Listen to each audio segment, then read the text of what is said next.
공동부유 정책이나 각종 규제로 인해서 반사 이익이 예상되는 의료라든지 병원이라든지 제약이나 이런 쪽은 마진에 대한 부분이 걱정은 있을 수 있어도 결국에 인당 의사수도 없고 이런 고령화에 대한 대비를 해야 되기 때문에 키울 수밖에 없는 산업이라고 또 생각을 합니다. 그래서 중국의 이런 고령화 관련 실버 산업들의 엄청난 성장에 대해서도 저희가 주목을 해야 되죠. 그러니까 결국에 출생률이 올라가는 개념보다는 지금 주거 비용이나 여러 가지 이제 비용 분담이 낮아졌을 때 그 돈들을 또 누가 소비할 수 있느냐. 결국에는 중국의 Z세대나 MZ세대의 이런 소비들의 어떤 방향성이 어디냐를 좀 보실 필요가 있을 것 같고요.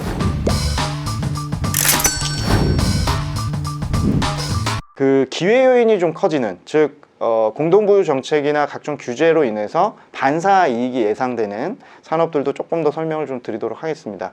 아까 이제 대중소비 얘기를 좀 드렸는데 중국의 경우는 이제 앞으로 한 그 10년 정도 후에 55세에서 65세 이상 인구들이 뭐 각각 한 30-40%씩 증가를 하게 됩니다. 뭐 지구 역사상 거의 최고 수준의 은퇴 연령들이 폭발적으로 쏟아지는, 뭐 거의 2-3명 단위로 이제 고령화 인구가 쏟아지게 될 텐데요. 그래서 제가 아까 그 교육이나 이런 최근에 규제를 정말 세게 하고 있는 쪽은 사실상 뭐 비용리화 얘기까지 걱정하시지만 의료라든지 병원이라든지 제약이나 이런 쪽은 마진에 대한 부분이 걱정은 있을 수 있어도 결국에 인당 의사수도 없고 이런 고령화에 대한 대비를 해야 되기 때문에 키울 수밖에 없는 산업이라고 또 생각을 합니다. 그래서 중국의 이런 고령화 관련 실버 산업들의 엄청난 성장에 대해서도 저희가 주목을 해야 되죠. 그러니까 건강보조제, 뭐 임플란트 시장 이런 것들이 최근에 이제 주가는 일부 조정을 많이 받았습니다만 길게 보면 이 공포가 해소가 될 때 결국에 또 가는 주식들은 고령화 관련 산업들, 또 반대쪽에서 올해 이제 세자녀 정책을 시행하고 있기 때문에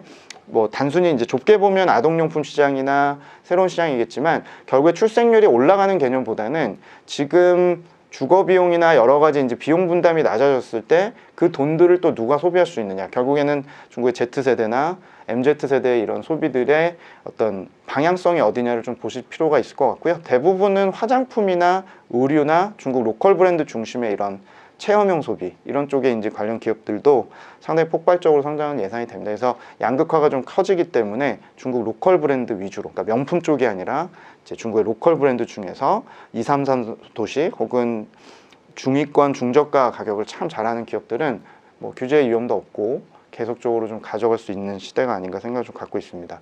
두 번째는 중국이 이제 그러니까 부동산 쪽에 대한 규제가 이렇게 반복이 되면 이 상단의 수익률을 묶을 가능성이 높죠. 그래서 물론 이제 리츠 시장도 커지겠지만 중국 부동산의 경우는 주택 거래 증가율과 중국 주식시장의 예탁금 증가율 혹은 거래대금 증가율이 완전히 거울처럼 반대로 꼭 움직입니다. 그러니까 중국은 가계자산의 60% 이상이 부동산, 뭐 우리나라도 굉장히 높습니다만 부동산 불펜 아시아가 비슷한데 중국의 경우는 펀드나 이런 ETF, 주식 직접 투자의 비중이 가계자산의 비중이 여전히 3% 이내입니다. 그러니까 결국에는 부동산을 규제했을 때 사이클 측면에서도 돈들이 최근에 이제 주시장으로 많이 오고 있고 펀드 마켓이 사실 완전히 개화한 거는 최근 2년밖에 되지 않기 때문에 펀드 마켓이 지난 예전에 뭐 저희 15년 전, 10년 전의 펀드 마켓처럼 상당히 커지고 있기 때문에 기관이 운용하는 이런 펀드 마켓 그리고 종합적으로는 자산 관리 시장이 굉장히 커질 거로 생각을 합니다. 그럼 어디다 투자해야 되느냐? 증권주라고 저는 생각을 갖고 있고요. 중국에 이렇게 뭐 모건 스탠리나 요새 뭐 UBS 이렇게 아무리 미중 관계 나쁘다고 그래도 다 들어가서 지금 중국에서 독자로 지금 그 법인을 내고 있습니다만 중국의 이런 대형 증권사들도 주목하실 필요가 있지 않을까 생각을 좀 갖고 있고요.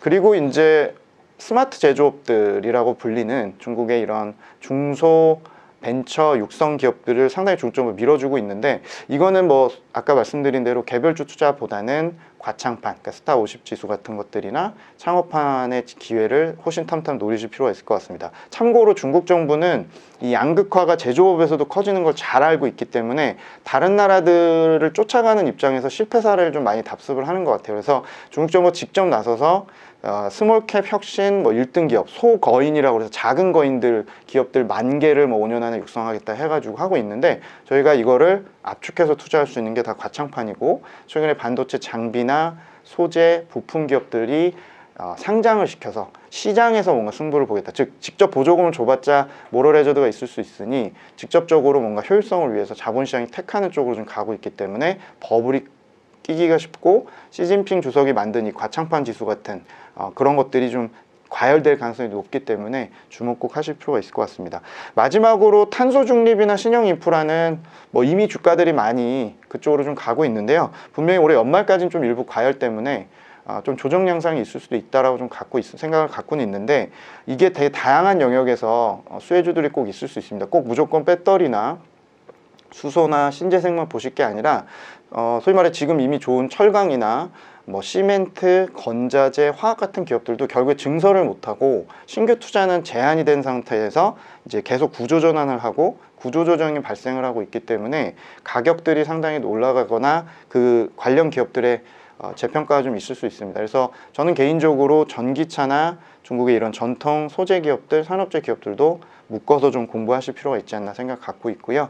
그리고 이제 중국이 지방정부가 돈이 없는 상황에서 부동산 규제까지 하게 되면 제한된 돈으로 꼭 해야 될 필수 프로젝트는 신형 인프라 투자입니다. 그래서 그게 데이터 센터도 있고 이제 중국의 뭐 AI 관련 투자도 있겠습니다만, 제일 급선무인 거는 이제 특고압 설비나 송배전 설비나 중국의 저장장치 혹은 수소 관련 경제, 이런 쪽에 대한 투자를 지방정부가 신형 인프라라는 명분 하에 많이 할 거니까, 관련해서 저희가 이것도 저희 하나금융투자나 이런 쪽에서도 계속 커버를 늘려가면서 수소 저장 기업이라든지 중국의 이런 신소재 쪽 기업들 혹은 송배전 관련 특고압 설비 기업들, 이런 쪽에서도 많이 지켜보고 있습니다.